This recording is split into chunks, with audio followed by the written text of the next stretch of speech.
അതിനകത്തുള്ള പ്രശ്നം അഭിലാഷേ, ഒരു സമുദായത്തിന് വേണ്ടുന്ന എല്ലാ ഒത്താശകൾ ചെയ്യുകയും ഒരു സമുദായത്തിലെ ജനങ്ങൾ കഷ്ടപ്പെടുകയും ചെയ്യുമ്പോൾ അവർക്ക് വേണ്ടുന്ന കാര്യങ്ങൾ ഈ വഖഫ് ബോർഡിലെ പ്രധാനികൾക്ക് തന്നെ ഇറങ്ങി അത് പരിഹരിക്കാമായിരുന്നല്ലോ. ഇത് വഷളാക്കണമായിരുന്നോ? തന്നെയല്ല, ഇങ്ങനത്തെ ഒരു ലൂപ്പ് പോയിന്റ് കൊണ്ടുവന്നത് ഏത് ഭരണത്തിൻ്റെ സമയത്താണ്? ഞാൻ ഈ BJP ഒരിക്കലും അനുകൂലിക്കുന്ന ഒരു വ്യക്തിയല്ല എന്നുള്ളത് അഭിലാഷിന് അറിയാം. കാരണം അവരുടെ ഇപ്പോൾ പറഞ്ഞ പോലെ ഞാനാണല്ലോ ആദ്യം തന്നെ പറഞ്ഞ ഡിവൈഡ് ആൻഡ് റൂൾ എന്നുള്ള ആ പോളിസിയിലേക്കാണ് അവർ കൊണ്ടുവരുന്നതെങ്കിൽ ഇത് മുൻകാല പ്രാബല്യമില്ല, മുനമ്പം പ്രശ്നം ഇതിനാൽ പരിഹരിക്കപ്പെടുന്നില്ല എങ്കിൽ ഇത് ജനങ്ങളെ ചീറ്റ് ചെയ്യുന്ന ഒരു കാര്യം തന്നെയാണ്. അതവിടെ ഇരിക്കട്ടെ. പക്ഷേ ഇതിനൊക്കെ ഇടവരുത്തിയത് ആരുടെ ഭരണ സമയത്താണ്? അതും കൂടെ ചിന്തിക്കണം. UPA ഗവൺമെൻറ് ഭരിക്കുന്ന സമയത്താണല്ലോ ഇതുപോലുള്ള നിയമങ്ങൾ കൊണ്ടുവന്ന് ഇതുപോലുള്ള ലൂപ്പ് പോയിന്റ് ഉണ്ടാക്കി കൊടുത്തത്.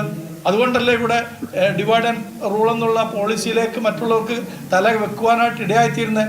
അപ്പോൾ അത് പരിഹരിക്കപ്പെടാനായിട്ട് നേരത്തെ മുതൽ ചെയ്യണമായിരുന്നു. വേറൊരു കാര്യം, ഇപ്പം കോൺഗ്രസിൻ്റെ പ്രതിനിധി, ഞാൻ കോൺഗ്രസിൻ്റെ മുഖ്യമന്ത്രിമാരുമായിട്ടൊക്കെ നല്ല ബന്ധമുള്ള വ്യക്തി തന്നെയാണ്.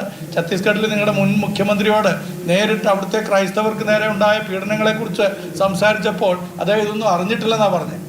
മനസ്സിലായില്ലേ? അപ്പോൾ നിങ്ങൾ വലിയ വർത്തമാനമൊന്നും പറയണ്ട. ഇന്ത്യയിൽ എല്ലായിടത്തും ക്രൈസ്തവർക്ക് മിനിഞ്ഞാന്ന് ഞാൻ അഭിലാഷിന് അയച്ചു തന്നിട്ടുണ്ട്.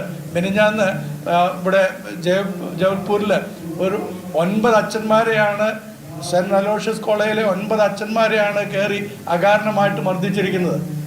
ഭരണകൂടത്തിൻ്റെ ഒക്കെ സപ്പോർട്ടോട് കൂടെ തന്നെയാണ്. അപ്പോൾ എല്ലാ ആളുകളും അവരവർക്ക് വേണ്ടുന്ന വോട്ട് ശേഖരിക്കാൻ വേണ്ടി വോട്ട് രാഷ്ട്രീയം കളിക്കുന്നതല്ലാതെ ഇവിടെ ഒരു നീതിയോടുകൂടെ ഭരണം നടത്തണമെന്നോ എല്ലാവർക്കും തുല്യത വേണമെന്നോ അത്ര വലിയ ആഗ്രഹമൊന്നും അവരുടെ അതാണ് അദ്ദേഹത്തിന്റെ സങ്കടം. പിന്നെ അനൂപ് ശ്രദ്ധിക്കേണ്ടത് അദ്ദേഹത്തിന്റെ ക്രെഡൻഷ്യൽസ്. അദ്ദേഹം മണിപ്പൂർ വിഷയത്തിൽ നിരന്തരമായി ഇടപെട്ടുകൊണ്ടിരിക്കുന്നത്, ഞങ്ങളെ പോലെയുള്ള മാധ്യമ പ്രവർത്തകരൊക്കെ അവിടുത്തെ കാര്യങ്ങൾ കൃത്യമായി അലർട്ട് ചെയ്യുന്ന വളരെ വളരെ കൃത്യമായ നിലപാടുകളുള്ള ഒരാളാണ്. തെറ്റിദ്ധരിക്കേണ്ടതില്ല.